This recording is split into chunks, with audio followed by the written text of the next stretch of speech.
వర్ష Bollamma title role లో నటించిన web series constable కనకం ప్రశాంత్ కుమార్ దిమ్మల దర్శకత్వంలో కోవలమూడి సత్య సాయిబాబా వేటూరి హేమంత్ కుమార్ నిర్మించారు.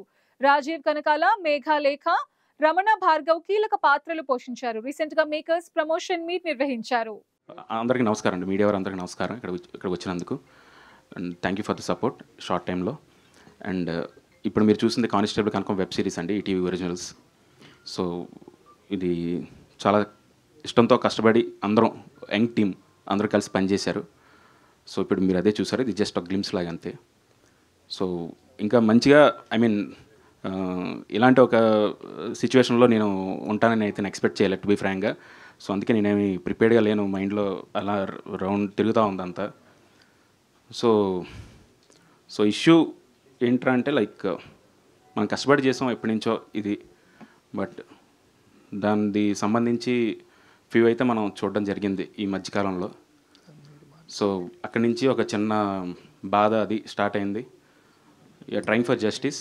సాయి కృష్ణ గారు, డైరెక్టర్ గారు చాలా ఎమోషనల్గా ఉన్నారు కాబట్టి మిమ్మల్ని అడుగుతున్నా ఈ క్వశ్చన్.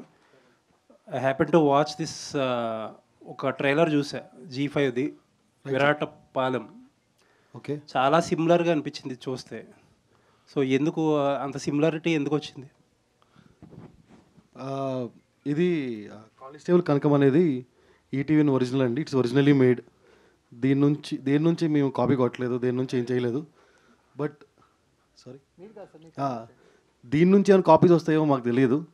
ప్రస్తుతం I don't want take any names right now, but జరుగుతుంది అదైతే. మామూలుగా సినిమా రిలీజ్ అయిన తర్వాత చూసే వాళ్ళని పైరసీ అంటారు. బట్ రాకముందే ఇలా చేసే వాళ్ళని ఏమంటారో మరి నాకు కూడా తెలియదు. మీ పెద్దలందరూ కోసం పేరు పెడితే ఆ పేరుతో నేను కూడా పిలుస్తా వాళ్ళందరినీ. So story, screen play, dialogues copy కొట్టి, సేమ్ క్యారెక్టర్స్ కాపీ కొట్టి తీస్తే వాళ్ళని ఏమనాలో అనేది మీరే చెప్పాలి నాకు. And the script was registered in 2022. Constable కనుక Season 1, Season 2 as being made in ETV as a very prestigious project in ETV.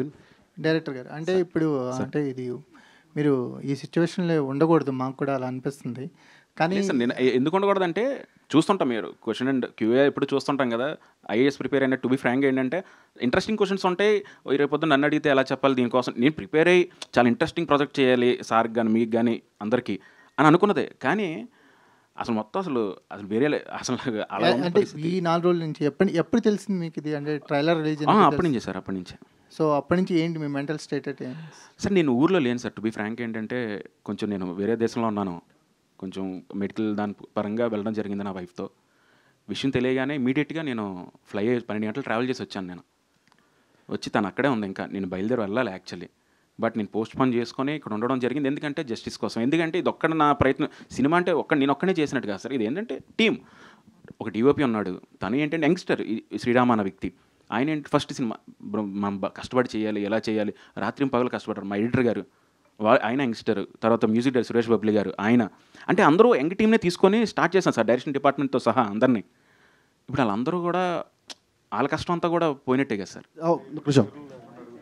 Madam hi, ఒక స్మాల్ థింగ్ అండి. బాహుబలి సినిమా చూసే ఉంటారు. ఒక గొప్ప సినిమా. అందులో పాత్రల్ని, ప్రపంచాన్ని, వాళ్ళ క్యారెక్టర్ ట్రైట్స్ని ప్రతిదాన్ని తీసుకొని అన్న తమ్ముళ్ళ గొడవ కాకుండా అమ్మ కొడుకుల గొడవగానే మారుస్తాను. అంత మాత్రాన్ని వేరే కథ అయిపోదండి. చుట్టూ మొత్తాన్ని తీసుకొని లోపల ఒక చిన్న మెలిక చేసి తీసుకున్నంత మాత్రాన దొంగతనమే అయిపోతుందండి. దొంగతనానికి రకరకాల పదాలు పెట్టచ్చు మనం. ఇన్స్పిరేషన్ అంటారు కొంతమంది, ఇన్ఫ్లుయెన్సింగ్ అంటారు. But this is a theft. ఎందుకంటే ఒక సాధారణ వాళ్ళు, ఇప్పుడు మీకు ఈటీవీ గురించి తెలుసు, వచ్చే సంవత్సరానికి 25 మంది కొత్త దర్శకులను లాంచ్ చేయబోతున్న ఒక గొప్ప సంస్థ. ఎవరి సంస్థ వాళ్ళకి గొప్పదే అండి. కానీ ఒక నార్మల్ ఒక ఏ బ్యాక్గ్రౌండ్ లేని వాళ్ళు వెళ్ళి కథ చెప్తేనే దొంగతనం చేస్తే వాళ్ళ లైఫ్ స్పాయిల్ అయిపోతూ ఉంటుంది. అలాంటిది ఒక ఈటీవీ ఆర్గనైజేషన్ లెగసీ తెలిసి కూడా అంత ధైర్యంగా అలా చేశారంటే అందులో ఉన్న పొగరును మీరు చూడాలి, అందులో ఉన్న దుర్మార్గాన్ని మీరు చూడాలి. అంటే ఏమవుతుంది, మాకు ఏం చేస్తారు అనే ఒక యాటిట్యూడ్ ఉంది కదా.